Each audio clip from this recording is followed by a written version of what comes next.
우리 사랑하는 김기택 목사님 초청받고 기쁜 마음으로 이렇게 여러분 인사드리게 됐습니다. 우리 김 목사님은 학창 시절에 우리 교수님들 또 전교생 사이에서 좀 유명했어요. 보통 이제 학문적으로 뛰어나고 일단 공부를 잘하셨고요. 머리가 뛰어난 학생들이 보통 가슴이 차갑기 마련인데, 그러기 쉽기 마련인데, 우리 목사님은 마음에 뜨거움이 있고 경건에 아주 탁월한 능력이 있고 또 아주 겸손하시고, 그리고 이제 여러분 이미 아시지만 그 의학적인 지식이 굉장히 많이 있으시잖아요. 그래서 우리 교수님들 건강 관리하는데 아주 요긴한 조언들을 많이 해주셔서 우리 교수님들 사이에서도 아주 인기가 있었습니다. 아마도 우리 김기택 목사님이 섬기는 모든 교회 공동체는 영육 간에 강건하리라 이렇게 이제 또 기대합니다. 네. 그 다음 주에 큰 행사가 있으시잖아요. 제가 미리 첫 주에 한 주 전에 와서 선물 드리려고 이제 이렇게 왔습니다. 오늘 제가 준비한 선물은 우리가 방금 읽은 하나님 말씀이에요. 시편 16편 3절 말씀은 제 개인적으로도 제가 하나님께 선물로 받은 정말 귀한 말씀이고, 제가 30살 때 합동신학대학원대학교에 이제 입학을 해서 첫 시간에 그 첫 학기에 들어야 되는 필수 과목에 구약 총론이라는 시간이 있는데요. 그때 수업 시간에 김성수 교수님이라는 분을 통해서 이 말씀을 주의하고 배우는데 하나님이 저에게 큰 은혜를 주셨어요. 제가 이 말씀으로 은혜 받기 전과 후가 인생이 달라졌습니다. 그래서 제 인생의 말씀, 또 하나님이 주신 이 말씀을 여러분께 선물로 드려야 되겠다 이렇게 생각해서 왔습니다. 이 시편 16편은 보통 이제 메시아의 시편이라는 장르로 구분이 돼요. 여러분 시편이 모두 몇 편이 있는지 아세요? 150편 정도가 있습니다. 150편. 그 가운데 약 절반 정도가 다윗의 시편이에요. 근데 그 다윗의 시편 가운데 메시아의 시편이라는 장르로 구분되는 시편들이 있어요. 시편 2편, 8편, 16편, 22편, 40편, 89편, 110편 정도를 포함하여 더 있습니다.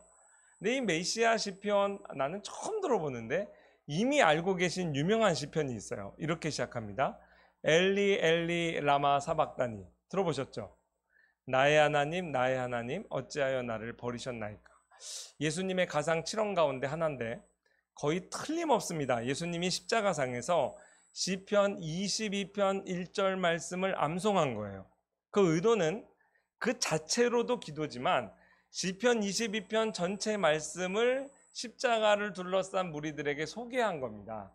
그 시편 22편 말씀에 보면요, 예수 그리스도께서 앞으로 1000년 후에 다윗 선지자를 통해서 예언하셨는데 오셔서 십자가에서 달려 돌아가실 것을 예언했어요.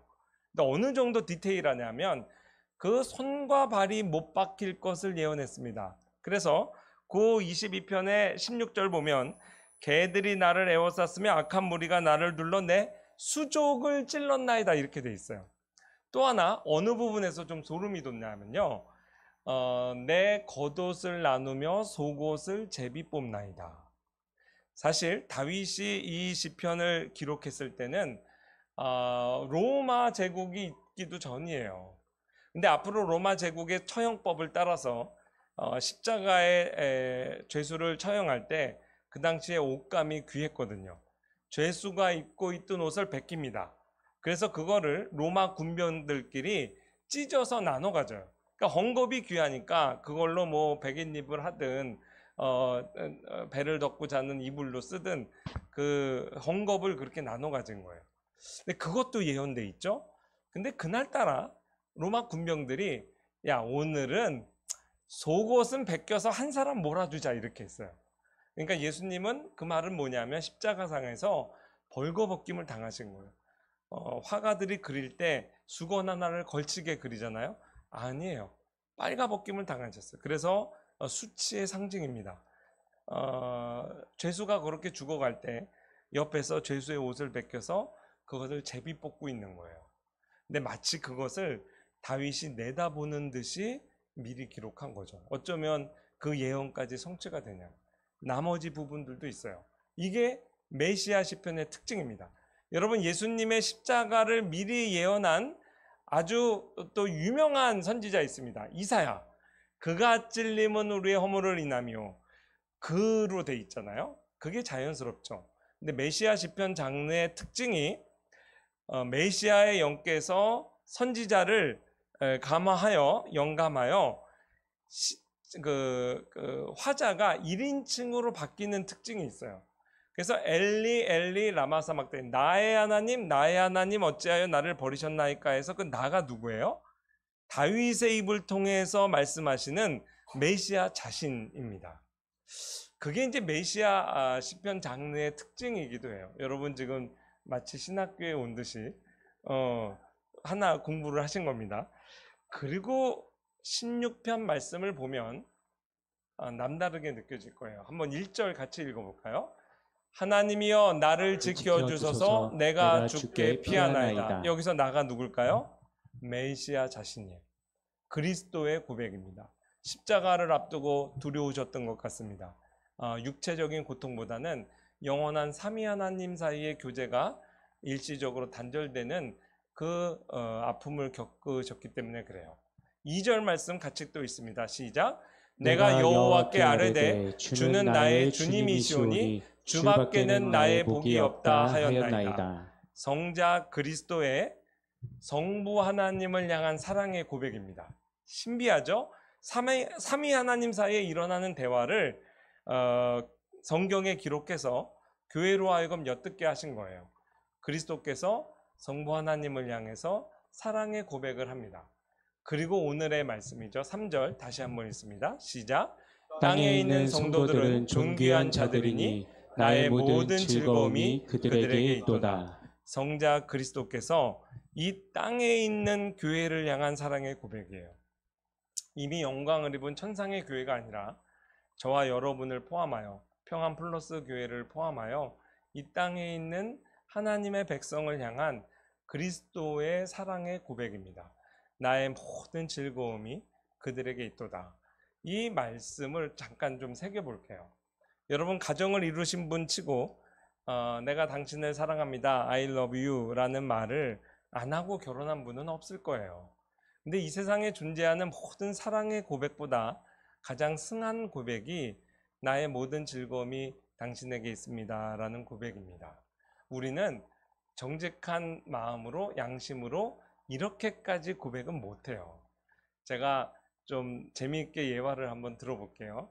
제 처가 지금 여기 같이 앉아 있는데, 저희는 같은 교회에서 평안교회를 영어로 하면 피스잖아요. 제가 지금 섬기는 오후에 가서 설교할 제 모교회는 화평교회예요. 그래서 똑같이 피스예요. 우리 교회에서 고등부 때 만났어요. 그러니까 계속 같이 교회에서 자랐습니다. 근데 이제 처가가 어디 있냐면 충청북도 음성 옆에 있는 금항이라는 데 있어요. 거기 이제 산이 있고 산 속에 저수지가 있습니다. 굉장히 아름다워요. 뭐 여기 도봉산에 비교할 건 아니지만 만만치 않게 아름답습니다. 근데 제가 이제 낚시를 좋아하거든요. 제주도에서 신혼여행 마치고 처가에서 하룻밤 자고 이제 본가로 올라오는데, 제가 우리 아내도 잠들어 있는 새벽에 처갓집 씻고 아무도 일어나기 전에 물고기 한 마리만 잡아야지, 그래서 이제 낚싯대를 챙겨가지고 나간 거예요. 점심때 들어왔어요. 제가 시간이 그렇게 갔는 줄 몰랐다고. 그때 제일 뜨거울 때잖아요. 아무리 아내를 뜨겁게 사랑해도 낚싯대를 들이우고 그 찌를 바라보는 순간만큼은 내 모든 즐거움이 아내에게 있지 않습니다. 이해하시겠어요? 자, 여러분이 좋아하는 배우가 지금 드라마에 나와요. 남편이 퇴근합니다. 온 마음으로 반기십니까? 드라마 보는 시간에 여보, 씻고선 내가 밥 차려놨으니까 먹어요. 나는 이거 드라마 볼게. 그 순간만큼은 내 모든 즐거움이 남편에게 있지 않습니다. 제가 어렸을 때부터 어머니를 너무 좋아해서, 저는 기억이 없는데 어머니가 그러셨어요. 나는 앞으로 커서 장가 안 가고 엄마랑 결혼하고 살 거야, 그랬대요. 아무리 아들이 엄마를 좋아해도, 저희 아들 둘이 지금 둘 다 군대 갔다 오고 지금 4학년 3학년 그렇거든요. 저희도 이제 키워보니까 아이들 컴퓨터 게임 하잖아요. 아무리 엄마를 좋아해도 야, 밥 먹어 그럴 때 네? 그러고 바로 컴퓨터 끄고 나오는 기적은 안 일어납니다. 어, 아무리 엄마를 좋아해도 컴퓨터 게임하는 동안에는 나의 모든 즐거움이 엄마에게 있지 않다고요. 이게 인간의 사랑이에요. 그러니까 내 모든 즐거움이 당신에게 있습니다라는 말을 못하지. 근데 하나님은 하나님이시고 거짓말하실 수 없습니다. 졸지도 주무시지도 않는 하나님께서 나의 모든 즐거움이 너에게 있다 하실 때는 진짜인 거예요. 24시간 우리가 침 삼킬 그 짧은 순간에도 우리를 잊지 아니하시고 나를 바라보고 계신다는 거죠. 하나님의 말씀이 제 마음에 이제 수업 시간에 그렇게 풀어질 때, 물론 그 김성수 교수님은 신화 같은 존재였어요. 서울대 물리학과를 나오고 구약을 가르치시는데 구약 전체를 히브리어로 암송하셨고 신약을 전체 헬라어로 암기하셨다라는 소문이 우리 학생들에게 돌 정도로 실력도 있으신데 굉장히 엄하셨습니다. 한 해는 전체 학년을 반을 F 줘가지고 졸업을 안 시키신 분이에요.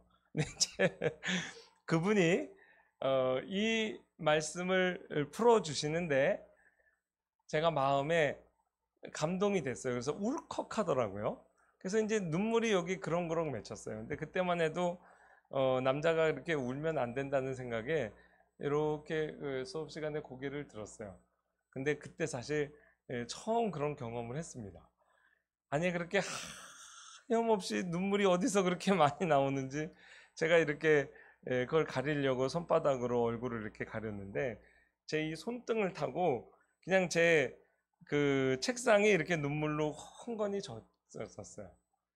아, 이게 뭐 설교를 따가 울 수는 있죠. 근데 건조한 강의 시간에 이렇게 하나님이 은혜를 주시더라고요. 근데 다행히 이제 제 친구들이 그걸 보지를 못했어요. 왜 그러냐면 그 김성수 교수님이란 분이 결정적인 약점이 있어요.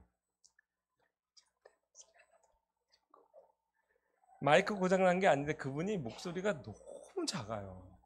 그래서 한 클래스가 90명인데 아무리 집중을 해서 들리려고 안 들려요. 그 결국 수업 끝날 때 좀 과장하면 3분의 2는 잡니다. 앞에 있는 사람들만 이제 은혜를 받아요. 근데 제가 그때 마침 앞에 있었고 그렇게 이제 은혜를 받았어요. 그때 그 마음에 1차적으로는 좀 창피했고 눈물이 그렇게 난 게 좀 당황스러웠고 두 번째는 너무 행복했습니다. 하나님, 제가 무엇이 간데 천지를 창조하시고 나를 구원하신 분이 당신의 모든 즐거움을 나한테 주신다고 합니까? 내가 더 이상의 은혜를 구하지 않겠습니다. 그냥 이 말씀 갖고 저는 주님 부르신 이 소명의 길을 예수님 오실 때까지 그냥 이 길을 걷겠습니다. 그때 신학교 1학년 때 이제 그렇게 기도했던 기억이 나요. 제가 이 말씀을 그래서 통해서 은혜 받고 전과 후가 달라졌다고 했죠. 그 이후에는 뭐 불과 같은 연단을 받았습니다. 근데 어떤 연단을 받아도 그래도 하나님 툭툭 털고 일어날 수 있는 그런 이제 용기를 주셨어요. 제가 여러분께 선물로 드립니다. 저는 30살 때 이 은혜 받았는데 여러분 저보다 혹시 어리신 분이 계시면 더 오랜 기간을 이 말씀을 통해 하나님이 주시는 위로로 이 인생길 걸어가실 때 건강하게 믿음 생활 하시길 바라요. 근데 이제 사람은 공부를 해야 됩니다. 저는 이 구절에서 하나님이 처음 이렇게 말씀하신 줄 알았어요. 그런데 늘 구약 성경에 보면 하나님께서 당신의 교회를 향한 그 마음의 상태를 이렇게 표현을 해오셨습니다. 헵시바란 말씀 여러분 들어보셨죠? 헵시바 중창단 찬양대 이름이 많잖아요. 근데 그 헵시바라는 말이 제가 히브리어로 적어놓고 밑에 영어로도 적어놨죠. My delight is in her라는 뜻이에요. 내 기쁨이 그녀에게 있다. 여기서 her는 예루살렘, 교회를 지칭합니다. 그러니까 하나님의 기쁨이 교회 안에 있다는 것을 표현하는 거예요. 다시는 너를 버림받은 자라 부르지 아니하며 다시는 내 땅을 황무지라 부르지 아니하고 오직 너를 헵시바라 하며 내 땅을 뷸라라 하리니 이는 여호와께서 너를 기뻐하실 것이며 내 땅이 결혼한 것처럼 될 것이라. 뷸라라는 말은 영어로 married woman이란 뜻입니다. 그래서 헵시바 뷸라가 동전의 양립처럼 같이 쓰이잖아요. 스토리가 있는 거예요. 하나님께서 교회를 향한 내 마음을 어떻게 우리가 알아듣게 설명할까? 마치 청년이 처녀와 결혼한 같이 그 50년을 같이 산 부부도 깊은 사랑을 하죠. 성숙하고 숙성된 사랑을 합니다.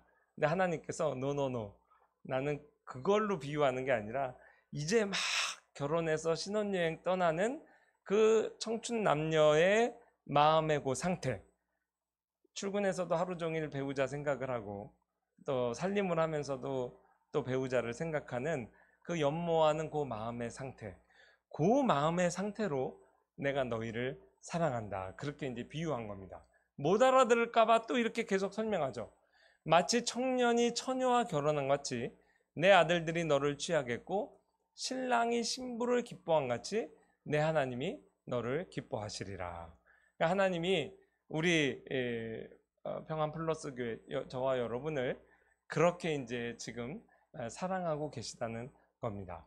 근데 이제 제 인생의 말씀으로 주신 이 말씀이 신학교에 와서 공부를 하다 보니까 역사적으로도 너무나 중요한 텍스트예요. 여러분, 신약교회가 언제 탄생했죠? 신약교회는 오순절 성령 강림과 더불어 탄생했습니다. 오순절 성령 강림이 있고 방언의 역사가 터졌죠.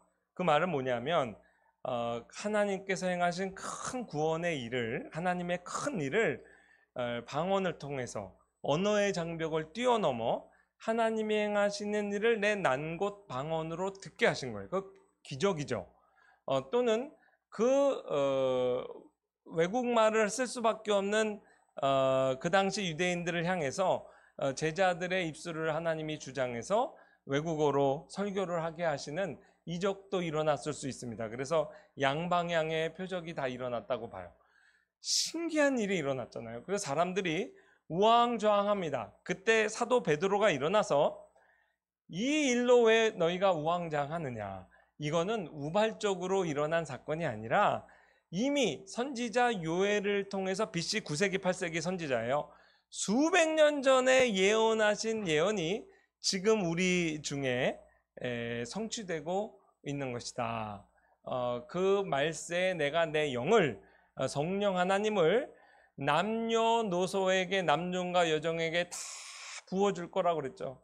그래서 그 유명한 말씀이 일어나잖아요. 너희의 자녀들은 예언할 것이요, 너희의 청년들은 환상을 보고 너희 늙은이들은 꿈을 꾸리라. 그리고 결론은 어디로 끌고 가냐면 누구든지 주의 이름을 부르는 자는 구원을 얻겠다. 주가 누구예요? 이제 그리스도예요. 저는 신학교 들어오기 전에는 이 말씀이 베드로의 설교 전부인 줄 알았어요. 근데 이것은 그날 설교의 서론입니다. 그날 설교의 본론이 지금 우리가 읽은 메시아의 시편이라고 하는 시편 16편의 하반절 말씀을 통째로 인용하고 있어요. 8절부터 11절. 메시아의 시편으로서 시편 16편이 예수 그리스도의 십자가와 무덤에 장사되는 것, 그리고 더 포인트가 육체 부활까지를 예언하고 있어요.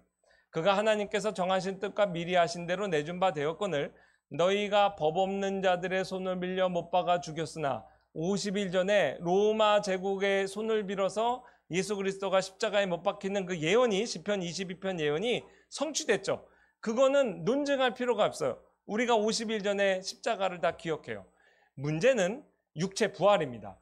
다윗이 그를 가리켜 이르되, 다윗의 또 다른 메시아의 시편 16편을 인용하죠.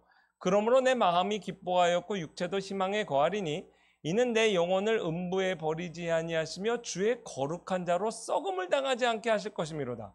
신기하죠? 시체를 묻었는데 몸이 썩지 않는데요. 아니 무슨 공포영화 나오는 그 강시입니까? 베드로가 이렇게 설교하는 거예요. 이 주인공이 다윗일 리가 없다. 왜? 다윗의 왕릉이 지금 예루살렘 옆에 있어요. 우리가 그 무덤 파볼까? 진짜 다윗이 1000년이 지났는데 시체가 안 썩었겠냐?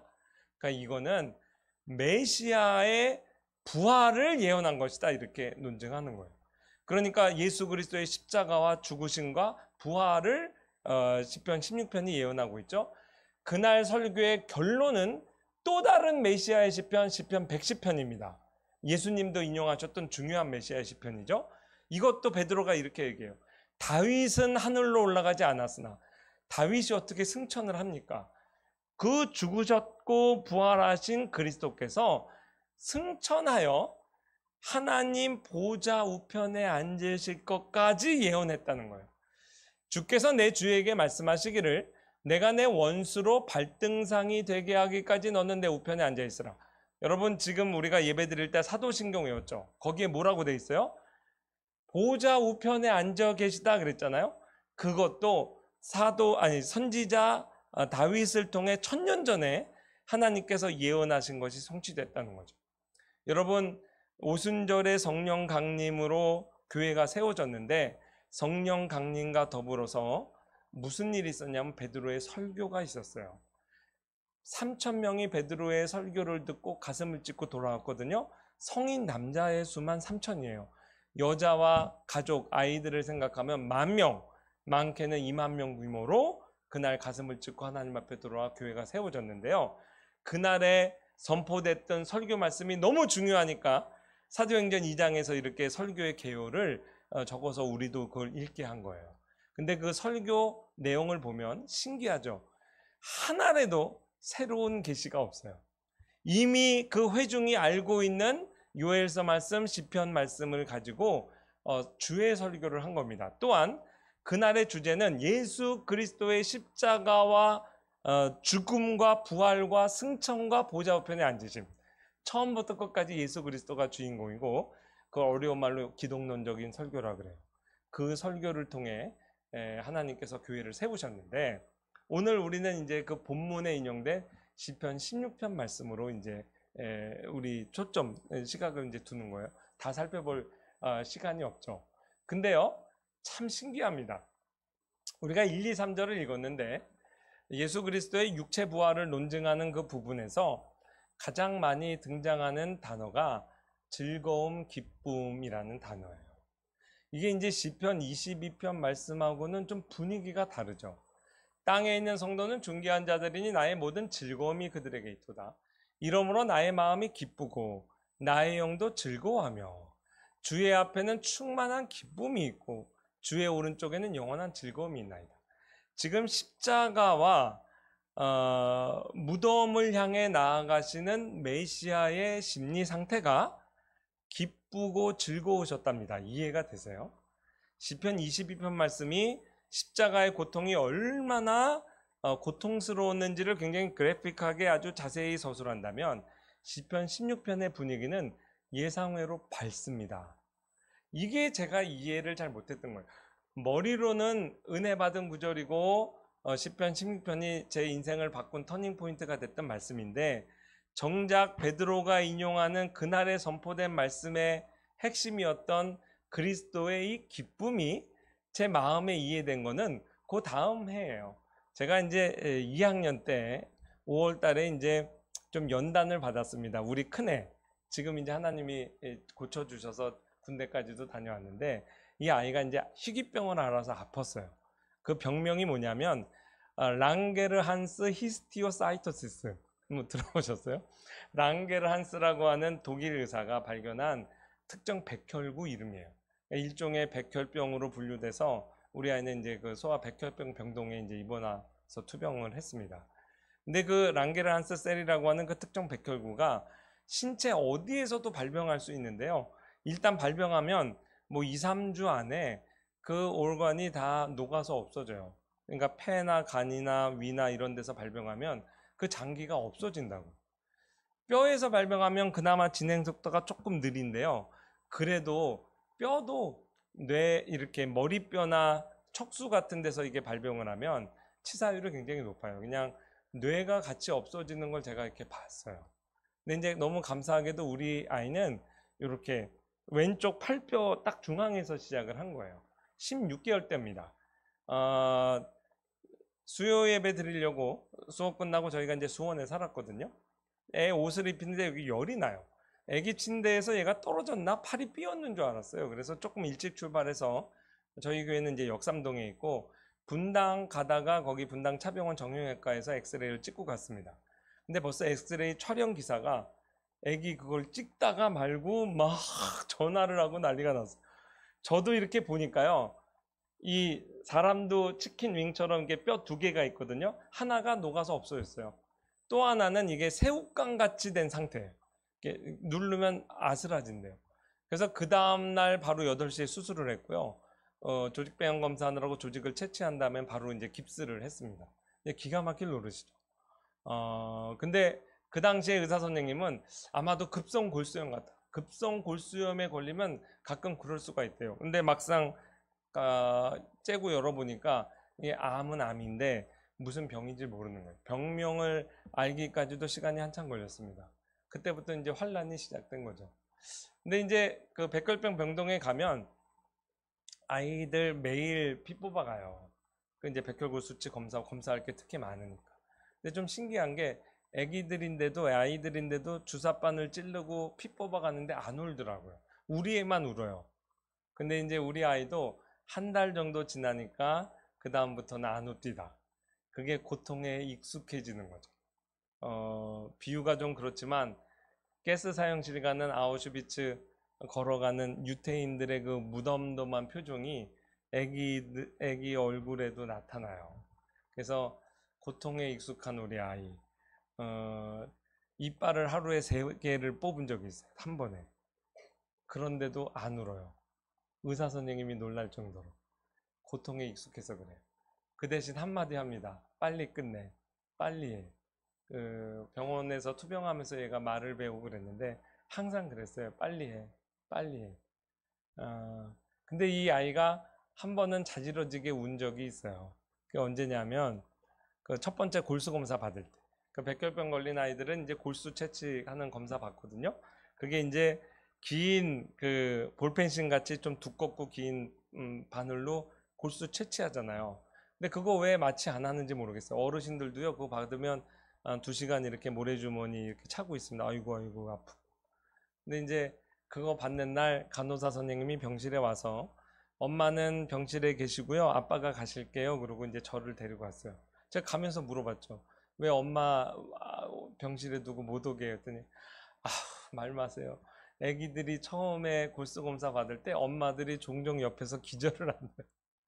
아니, 그렇게 얘기를 하는 바람에 제가 겁이 덜컥 난 거예요. 사실 부모가 마음이 다 똑같죠. 저도 뭐, 기절하면 어떡하나 그런 생각을 했는데, 진짜 처치실에 딱 들어가서 어른 넷이 딱 잡고 골수 채취하는데 바로 시트가 피투성이가 되더라고.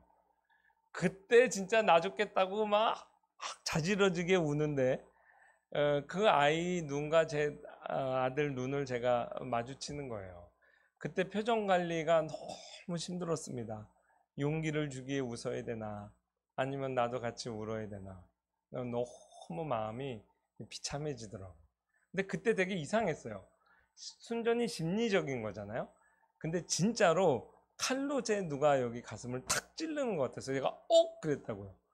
아, 이래서 기절을 하는구나. 그 단계까지 갔습니다. 근데 그때 뜬금없이 제 마음에 우리 성령님께서 이 말씀을 생각나게 하면서 이걸 풀어주시더라고요. 그리스도의 기쁨이 이해가 됐습니다. 아, 예수님은 정말 행복했겠다. 그렇게 자기가 자기의 모든 기쁨을 둔다고 사랑한다고 하는 대상을 위해서 대신 죽어줄 수 있어서 너무 행복했겠다. 그게 예수님이 부럽더라고요. 지금이라도 그 간호사 선생님이 나와가지고 아이고 성진이 안 되겠어요. 너무 울어서 안 되겠어요. 아빠가 대신 받으실게요. 그러면 어떻겠을까요? 어떻겠을까요? 너무 행복했겠죠. 그게 그리스도의 기쁨이에요. 제가 너무 행복해서 이렇게 뭐 엉덩이를 냈겠죠. 물론 주사바늘 들어올 때 제가 비명을 지를 수는 있습니다. 그러나 그거는 행복한 비명이었겠죠. 그 불치병을 앓고 투병하는 자녀를 둔 모든 부모는 아마 제 말에 동의할 거예요. 아주 마음이 비참해집니다.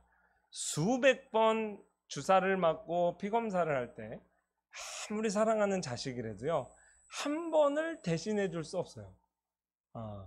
그때 오는 그 무력감이란 게 크거든요. 아무리 사랑하면 뭐예요? 그 고통을 단 100분의 1, 1000분의 1도 대신해 줄 수 없는 게 인간 부모의 한계입니다.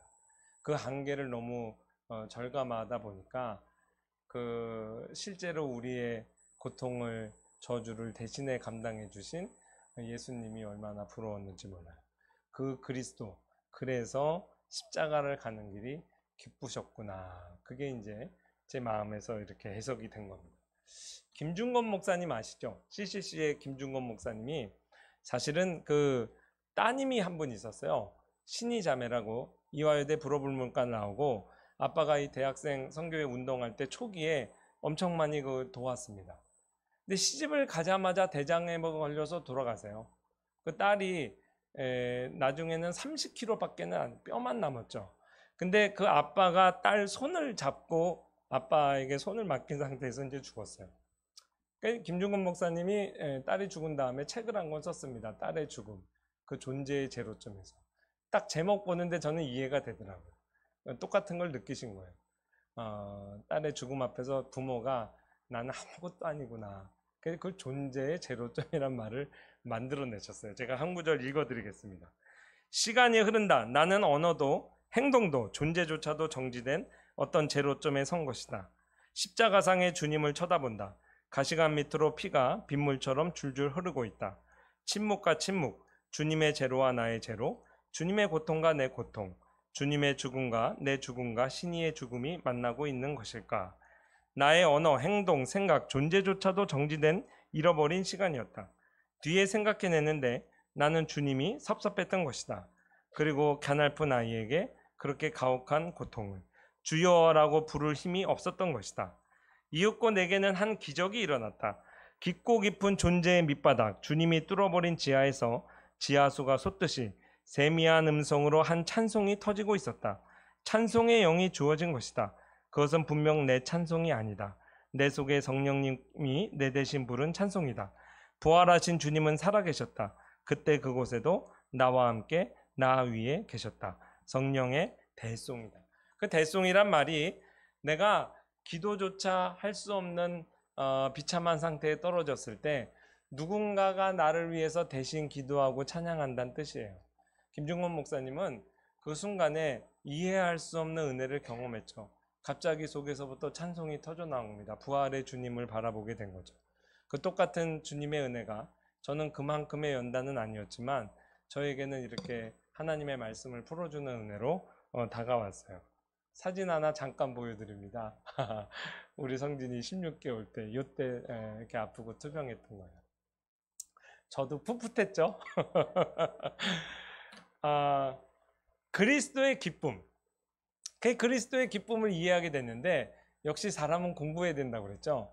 제가 저만 이거를 깨달은 게 아니에요. 이미 마틴 루터라고 500년 전에 종교개혁가 마틴 루터가 시편 16편을 39페이지 분량으로 주해를 했는데 그 편집자가 이 부분에 소제목을 달기를 라틴어로 말룬타테스 크리스티, 그리스도의 기쁨이라고 담았어요.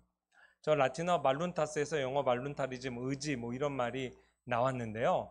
라틴어로는 그 두 번째 의미에 delight, 그 기쁨이란 단어가 있습니다. 1500년 동안 교회가 봤던 라틴어 불가타 성경에도 이 말룬타스라고 번역하고 있고 이것을 기쁨으로 이해를 했습니다.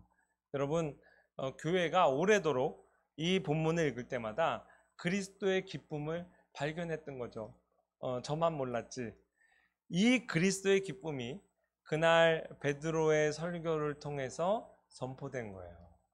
베드로의 설교를 듣고 성경에 보면 3,000명이나 되는 그 남자 어른들이 가슴을 찢고 우리가 어찌할꼬 하고 하나님 앞에 돌아왔어요. 이들이 가슴을 찢을 수 있었던 것은 먼저 하나님이 가슴을 찢으신 겁니다. 그리고 그리스도의 그 기쁨이 이들의 마음에 풀어진 거예요.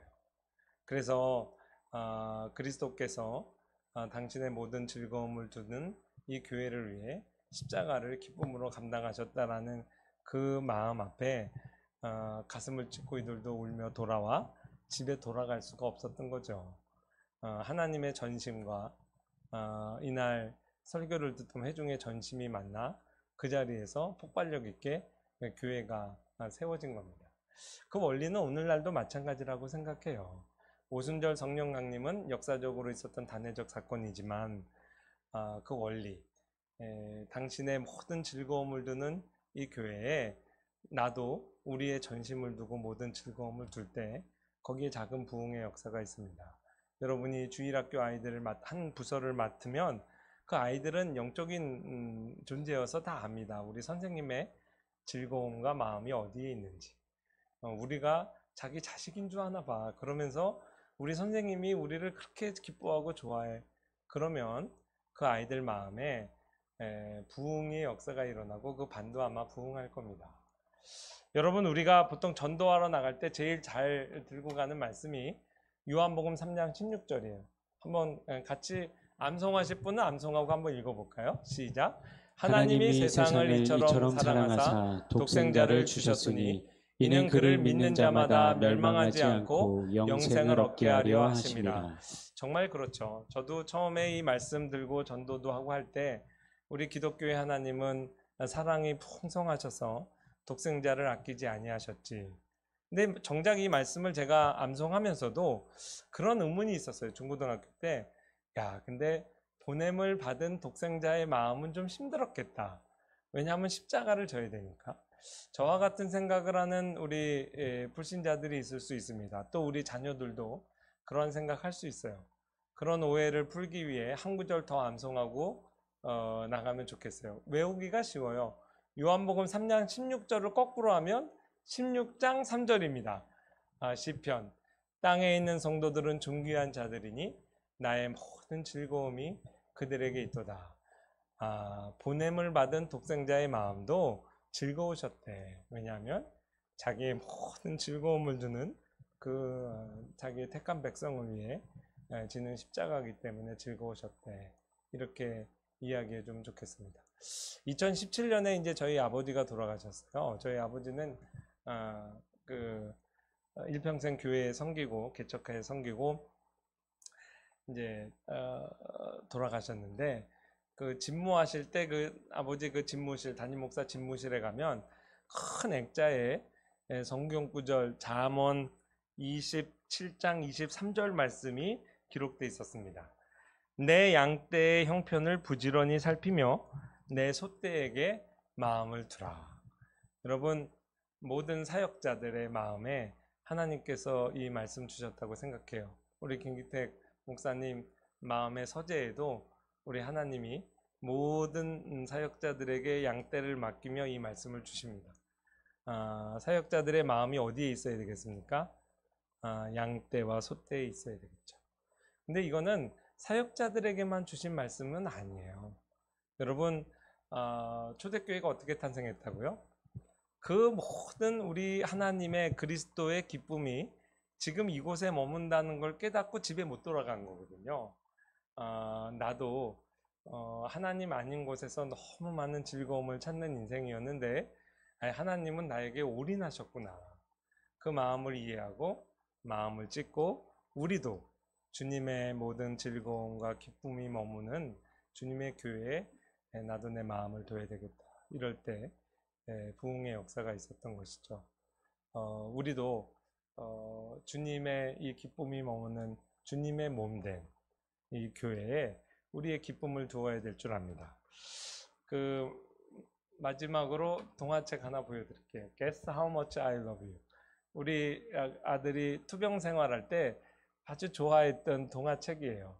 이거 읽어달라고 그러면 제가 이제 이걸 읽어줬어요. 이게 얼마나 유명한 스토리인지 전 세계 57개 언어로 번역이 돼서요. 미국에 저희가 어디를 가서 살든 거기 동네 라이브러리에 있었어요. 아마 지금도 있을걸요. 베스트셀러입니다. 근데 스토리는 간단해요. 아빠 토끼와 아들 토끼 이야기입니다. 항상 첫 장면은 아들 토끼가 시작을 해요. Daddy, guess how much I love you. 내가 아빠 얼마나 사랑하는지 알아요? 그러면 how much 얼마나 사랑하는데 그러면 아기가 이제 우리도 그렇잖아요. 하늘만큼 땅만큼 그러면 이제 항상 그 다음 장면은 guess how much I love you my son 그러면서 내가 우리 아들 얼마나 사랑하는지 알아? 그리고 토끼를 골리앗처럼 저렇게 크게 그려요. 그럼 아기가 이렇게 땅만큼 쓰는 이만큼 또 하늘만큼 또 이만큼. 토끼니까 꽁충꽁충 뛰잖아요. 그럼 막 아빠 토끼는 쿵쿵 뛰어요. 근데 제가 이거를 그냥 읽어줬겠습니까? 그냥 감정이입을 해가지고 막 저도 꽁충꽁충 뛰면서 읽으면 우리 애가 그러고 되게 좋아했어요. 근데 저도 이 책을 좋아했어요. 왜 그런지 아세요? 그 투병 생활을 오래 하다 보면 그 아들한테 사랑해란 말을 많이 못하게 돼요. 왜냐하면 말로만 100번 사랑한다고 그러지 주사 한 번을 대신 못 맞아주잖아요. 항암 치료한다고 어두운 그 치료하는데 이제 아들만 두고 그 아빠는 나가 있으라고 그래요. 왜 그래요? 몸에 안 좋으니까 엑스레이. 엑스레이가 아니라 그 항암 치료하는 거 뭐예요? 방사선이 안 좋으니까. 그거 몸에 안 좋아서 아빠 나가 있으라고 그러는데 우리 사랑하는 아들 거기 두고 오는 거잖아요. 마음이 무너지죠. 근데 어떻게 사랑한다는 얘기를 그렇게 하냐고, 한 번을 대신해 주는 게 없는데. 근데 이제 이런 책을 읽으면 감정이입을 해서 막 10번, 20번 이렇게 막 하게 되는 거죠. 그래서 저도 좋아했어요. 네, 여러분, 우리의 구주께서 십자가에서 높이 달리셨습니다. 그리고 우리에게 말씀하시는 것 같아요. 깨사모치 알라고. 내가 너희를 얼마나 사랑하는지 아느냐. 그 십자가에서 높이 달리시고 하늘만큼 땅만큼 팔을 벌리셨죠. 근데 그게 우리 인간의 사랑과 다르다고 그랬죠. 인간 부모는 말로밖에 할 수 없는 사랑인데 우리 그리스도께서는 하나님이시니까 실제로 우리를 대신해서 그 고통을 다 당하신 겁니다. 근데 그 마음이 행복하셨고 기쁘셨답니다. 왜냐하면 그래서 하나님의 사랑은 능력이 있는 사랑이에요. 십자가는 약함의 십자가가 아니라 그래서 능력의 십자가가 되는 겁니다. 바라기는 이 그리스도의 기쁨이 2000년 전에 베드로의 설교를 듣고 있던 회중들의 마음을 찢은 것처럼 오늘도 우리가 동일한 말씀을 듣고 있는 거예요. 여러분의 마음에 이 그리스도의 기쁨이 새겨지길 원합니다. 그리고 일평생 주님의 기쁨이 머무는 주님의 몸된 교회, 평안플러스 교회에 여러분도 여러분의 기쁨을 두시는, 그래서 그리스도의 기쁨을 나의 기쁨으로 삼는 그러한 복을 누리시기를 주의 이름으로 축원합니다.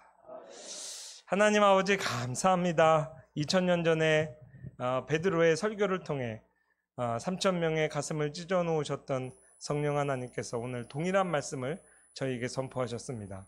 우리도 우리의 가슴을 찢고 주님 앞에 돌아옵니다.